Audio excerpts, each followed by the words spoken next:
గుండె నిండా గుడి గంటలు serial today episode. Prabhavati Manoj Meena నగల్ని కవరింగ్ నగలు కొన్ని తీసుకొని వస్తారు. వచ్చిన తర్వాత ప్రభావతి వల్ల ఆయన సత్యం భోజనం చేస్తూ ఉంటాడు. ప్రభావతి నీకోసమే చూస్తున్నాను, ఇంతసేపు ఎక్కడికి వెళ్ళావు, నిన్ను ఒకటి అడగాలి అనేసి అంటాడు. అప్పుడు ప్రభావతి ఏమడగాలండి, అడగండి అనేసి అంటుంది.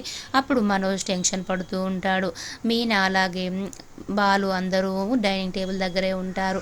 అప్పుడు సత్యం మీనా నగలు ఇవ్వు, మీనాకు అవసరం ఉన్నాయంటే నగలు అనేసి అంటారు. అప్పుడు ప్రభావతి టెన్షన్ పడుతూ ఉంటుంది. అవి గిల్టీ నగలు అనేసి వీళ్ళకి తెలిస్తే ఇంకేమైనా ఉందా అని మనసులో అనుకుంటుంది. ప్రభావతి ఇప్పుడు ఎందుకంట మీనాకి నగలు, అప్పుడు వేసుకోనని శపథం చేసింది కదా అనేసి అంటుంది. అప్పుడు సత్యం వాళ్ళ నగలు వాళ్ళ ఇష్టం, వాళ్ళ నగలు వాళ్ళకి ఇవ్వడానికి నీకేం అభ్యంతరం, అవి ఎక్కడ ఉన్నాయి అనేసి అంటాడు. అప్పుడు ప్రభావతి అవి ఇంకెక్కడ ఉంటాయో బీరువలో ఉన్నాయి అనేసి అంటుంది. అప్పుడు సత్యం మరి తీసుకురా మీనకి ఇచ్చే అనేసి అంటాడు. అప్పుడు మనోజ్ ఆయన నగలు వేసుకోను అనేసి శపథం చేసింది కదా మీనా, మళ్ళెందుకు మరి నగలు అనేసి అంటాడు. అప్పుడు శృతి అయినా మనోజ్ నీకెందుకు, మీనా నగలు మీనా ఇష్టం, అయినా నువ్వెందుకు ఇన్వాల్వ్ అవుతున్నావు అనేసి అంటుంది. అప్పుడు బాలు కూడా నువ్వు కరెక్ట్ మాట్లాడవమ్మా అనేసి శృతిని అంటాడు. తర్వాత ప్రభావతి ఆ నగలను తీసుకొని వచ్చి బాలుకి ఇస్తుంది. ఇచ్చిన తర్వాత బాలు ఆ నగలను తీసుకొని షాప్కి వెళ్తాడు. బాలు మీనా ఇద్దరు వెళ్తారు. వెళ్ళిన తర్వాత మీనాకు తెలిసిన వాళ్ళ షాప్కే తీసుకెళ్తుంది మీనా.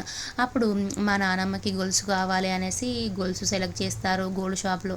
చేసిన తర్వాత వీళ్ళ దగ్గర ఉన్న గోల్డ్ ఆ షాప్ ఆయనకి ఇస్తే ఇవి గిల్టీ నగలమ్మా అనేసి అంటాడు. అప్పుడు మీనా బాలు షాక్ అయిపోతారు. లేదండి ఇవి గిల్టీ నగలు కాదేను అనేసి అంటారు. అప్పుడు షాప్ ఆయన మీరు ఏం మాట్లాడుతున్నారు, మీరు ఇలా మాట్లాడితే పోలీస్ కేసు అవుతుంది, మీరు గిల్టీ నగలు ఇచ్చి మా దగ్గర బంగారం కొట్టేయాలని చూస్తున్నారా అనేసి ఈ షాప్ ఆయన తిడతాడు.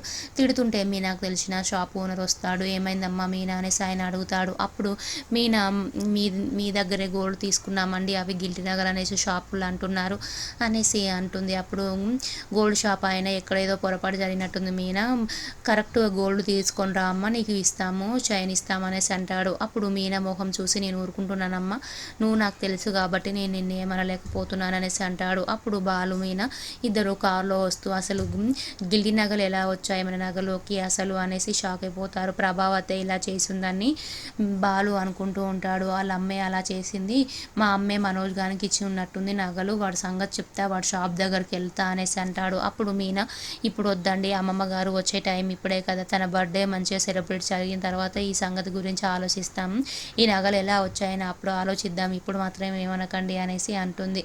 వాళ్ళు కారులో వస్తూ ఉంటారు. ప్రభావతి అలాగే మనోజ్ గేట్ దగ్గరకు వచ్చి మీ బాలు మీనా కోసం చూస్తూ ఉంటారు. తర్వాత లోపలికి వస్తారు బాలు మనోజ్ అలాగే ప్రభావతి ఇద్దరు లోపలికి వస్తారు. వచ్చిన తర్వాత శృతి అలాగే రోహిణి ఇద్దరు బెలూన్స్ ఊదుతూ ఉంటారు అమ్మమ్మ బర్త్డే కోసం. అప్పుడు ప్రభావతి వచ్చి బాలుతో షికార్లకు వెళ్ళింది మీనా, ఇంక ఇప్పుడే వస్తుందా, అది వస్తే పనులు చకచక అయిపోతాయి అనేసి అంటుంది. అండంగానే బాలు అలాగే మీనా కారు వేసుకొని వస్తారు. వచ్చిన తర్వాత మనోజ్ టెన్షన్ పడుతూ ఉంటాడు.